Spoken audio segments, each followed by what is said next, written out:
शुभेच्छा।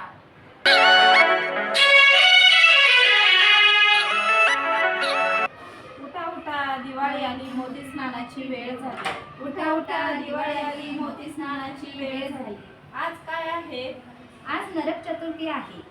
नरक चतुर्दशीला छोटी दिवाळी असेही म्हणतात। या दिवशी भगवान श्रीकृष्णाने नरकासुर राक्षसाचा वध केला, म्हणून या दिवाळीला नरक चतुर्थी असे म्हणतात। या दिवशी आपण सकाळी लवकर उठतो, उठणे लावून स्नान करतो, घर स्वच्छ ठेवतो, सुंदर करतो। संध्याकाळी आपण यमराजासाठी दिवा लावतो, त्याला यमदीपदान असेही म्हणतात। हा दिवस आपल्याला वाईट सवयी सोडून चांगले काम करण्याची शिकवण देतो।